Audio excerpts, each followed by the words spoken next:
Hello guys, my name's Brad Carter. I'm going to be doing a selection of videos for you based on store cupboard ingredients. These are things, staples that you have in the cupboard that sometimes you just think you do the same old things with. We're going to try and reinvent them and give you something really nice to get your teeth stuck into. So today we're going to be taking the humble baked bean. You see it on your breakfast, you have it on toast. We're going to do it on some authentic Mexican tortillas. So we're going to make our own tacos out of masa harina flour. We're going to mix that, use a traditional tortilla press. We're going to dry fry them, and then separately we're going to cook the beans into a refried bean stock with some smoked chili. We're going to cook that down, some onions, and then when we've finished it all off, we're going to top the taco with the beans, and then we're going to make a little fresh green sauce out these green tomatoes, coriander, and some of these really British seasonal wild garlic flowers. So the first thing we're going to do is we're going to make the taco tortilla shells. This is a traditional tortilla press. They're really cheap. They're really amazing for making your own tacos. You actually need one to get the right correct thickness for each taco. You can't use corn flour or cornmeal. That won't work. So you need this masa harina. Some supermarkets with world category sections in their aisles, they sell it, and it's made from nixtamalized corn, so fermented corn. What we're going to do is we're going to add the water, which we're going to add some lime to acidulate the water. We're going to pour that in. What you're looking for with tacos is a really good hydration, so you want them to be quite wet, and then you're going to let it rest. 1/8 of a teaspoon of salt, and then we're going to mix it all together. So you're going to work this up into a dough. This is made purely from corn, so you get this really amazing corn taste when you cook the taco. You can see now it's come into a dough. Really quick, really simple. And we're going to pop that away in the fridge 20 minutes, and then we're going to go back to it to shape the taco shells. What we're going to do now is take the dough, which you can see is now rested up. It's gone a little bit firmer, so a little bit easier to work with. And we're going to divide this dough between 6 equal pieces, around about 25 grams a piece. You could use a scale to be very accurate. I'm just going to do it by eye. 1, 2, 3. Shape it into little balls. So that the dough doesn't stick to the tortilla press, we're going to take some cling film, oil it, and make a protective sheet either side, so when we press it, the taco is pressed, but then we can remove it from the taco press to cook it off.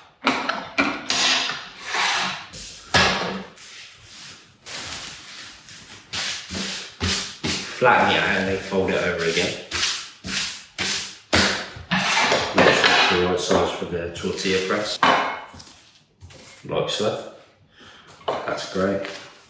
So we're going to take a little bit of oil. The oil acts as a lubrication so that the tacos don't stick to the cling film, as well as not sticking to the tortilla press. Only a little bit of oil, because the more we put on the cling film, more oil's going to end up in the dough, and we're not really looking for an oily dough because we won't put it in the rest of it. So we've got our 6 dough balls. Now we're going to turn them into tacos. So we're going to go just on centre, press the press down, give it a push, and we should end up with a tortilla.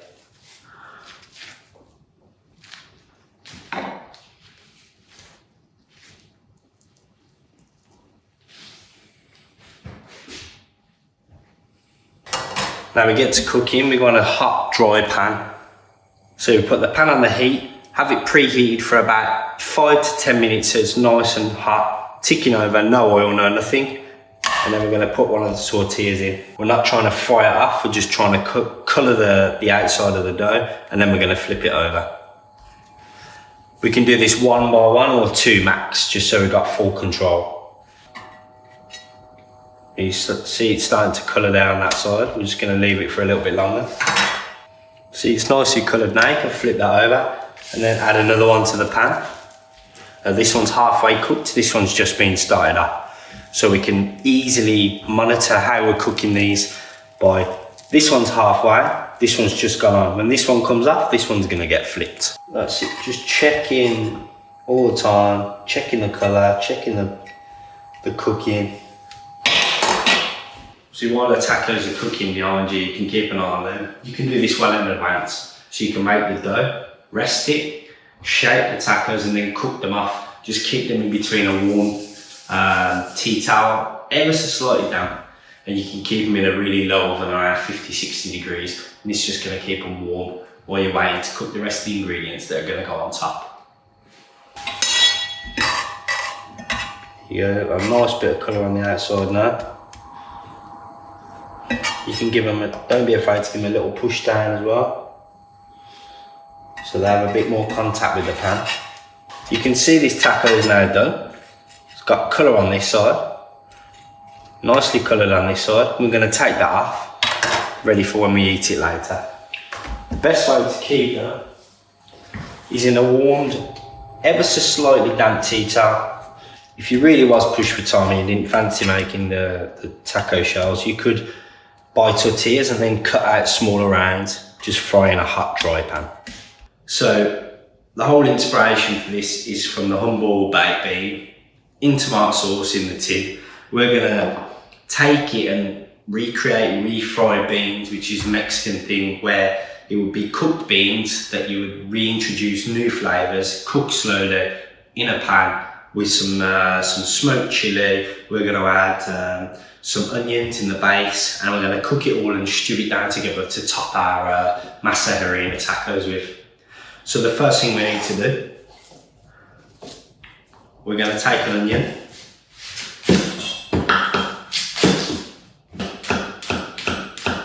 obviously I'm a professional chef so I can cook quite quickly, but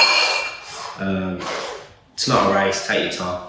Make even slashes that way, and then 2 straight down the middle.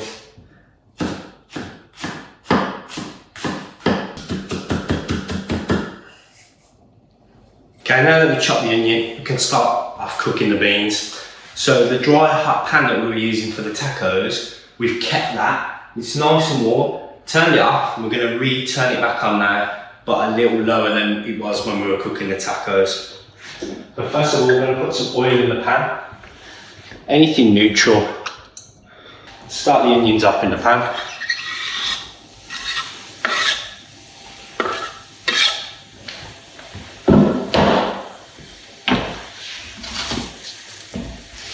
Just frying them up. The pan was already hot, so that's really helped with what we're doing. We're just going to cook out the onions. You can see now the onions are nicely coloured, so before they get too dark, we're going to add in the chili.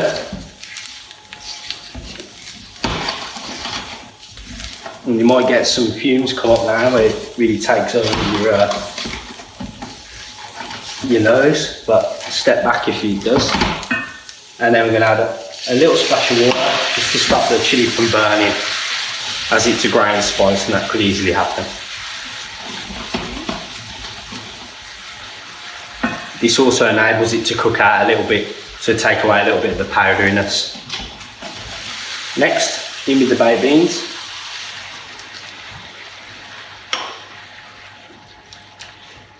I'm going to stir that all together. Now we've got the chillies, the baked beans, the onions all mixing together. And then we're going to concentrate the flavour by reducing it by about half. A little bit of salt. Add a little bit more salt. There is salt and sugar in beans, but if we add a little bit more, because we've been adding onions, chillies, so we're going to compensate the seasoning by adding a little bit of our own salt as well. And we're just going to stew that down now so that the tomato sauce reduces and they get a little bit more stickier and drier. Okay, so we're going to start on one of the garnishes for the baked bean tacos for later. It's going to be one of the last things we put on, and it's a wild garlic salsa verde or green sauce. So that's made from wild garlic leaves, some garlic cloves, salted anchovies, which you can get in jars, sell them in all supermarkets. Go for the salted ones rather than the marinated ones or the brown ones. Some lemon juice and zest. What we're going to do is you're going to blend it all together. You could do it in a pestle and mortar, absolutely fine. You just got to beat it until you get that desired consistency and texture that you're looking for. I'm going to blend it because I like to do that to finish the tacos with. Take some of the garlic, and we've taken the stems off already, so we've de-stemmed it to save for another recipe. So we're going to put some of the garlic into the blender. At this stage you could put the garlic into the pestle and mortar as well, just as easy as you're putting it into the blender. Next, the anchovy fillets, garlic, and then some more garlic, so we're creating a layer in the blender.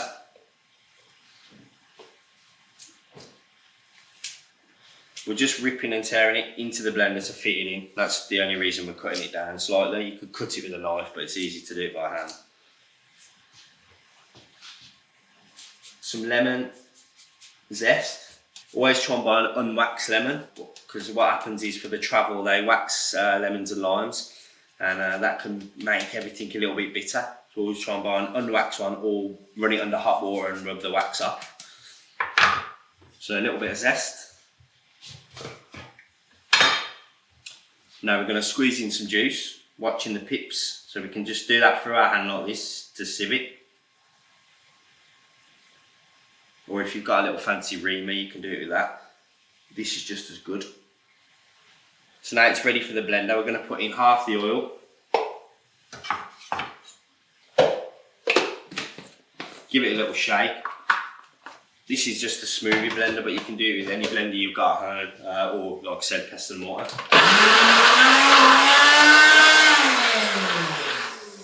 Got a little blend there. Put the rest of the oil in.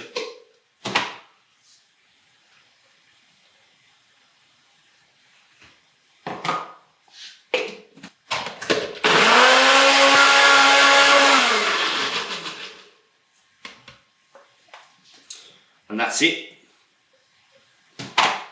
Pour it out ready into the bowl for later. This is quite blended. You can blend it as long or as short as you want for your desired consistency. I like to blend it quite a lot for this recipe because we're going to just finish the baked bean tacos with it at the end.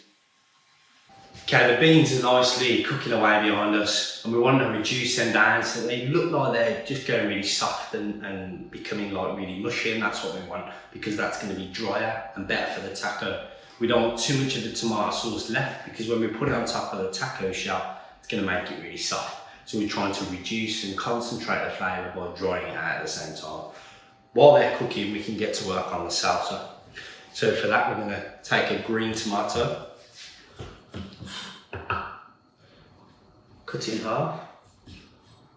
Nice sharp knife for tomatoes so that the seeds don't pop out and fly everywhere. This is a green tomato from somewhere where I buy them in Evesham. Again, sticking to the local, green is a really nice tomato for this dish. You can use red tomatoes absolutely fine. The green ones are slightly more sour, less sweet. I'm just cutting the tomato into small dices.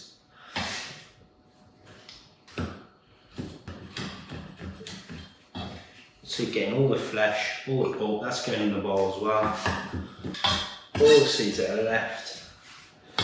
The next thing, we're going to take a little gem lettuce, take off a couple of the outer leaves. So we want the heart, the really crispy heart. We're going to slice that down the middle. And again. And then just cut down to nice strips. Like so. So you can see we're making a nice little salsa salad. This will counteract the heat of the chilli and the beans. Always remember to keep checking on your beans. They're stewing down real nice. Again, we're just chopping the lettuce. This little gem lettuce is lovely, they sell it everywhere. I love the crunch, and it's really, really valued in this salsa. So we got our tomatoes, our lettuce. We're going going to take the other half of the line that we used for the taco dough, squeeze that in, and then we're going to take some of the coriander. We're just picking the leaves off the stem. The stalks are absolutely delicious as well. Just keep that quite nice and chunky, almost whole leaf. Then we're going to round up our stalks, trim them neat, and then chop them really fine.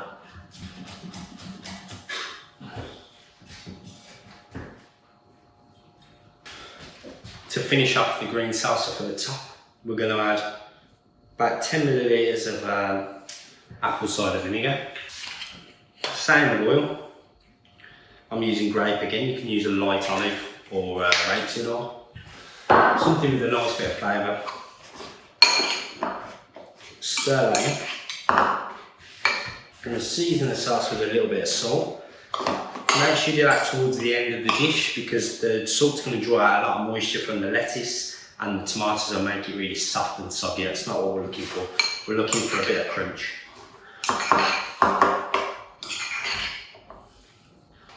That's the salsa ready to go. So now that we've got everything in place, we're going to take a taco, put that on the plate. We kept them warm earlier in the tea towel and to allow them to not snap. Kept them really soft, supple and hydrated. Next we're going to take some of the beans, put that on the top. This is real fun food, you know, real attractive. Put as much of each ingredient as you want on top of the taco. Here's some of the salsa that we made with the tomatoes and the little gem lettuce and the coriander stems.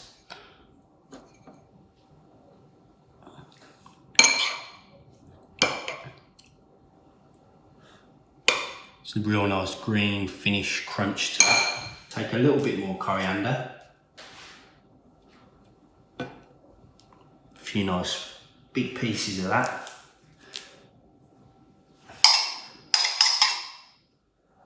Some of the wild garlic. The little wild garlic sauce we made earlier. Take a little bit of that. And then some of our local wild garlic flowers. And there we got our masa harina tacos with refried baked beans, Mexican chili, local wild garlic sauce and flowers, and some green tomato salsa.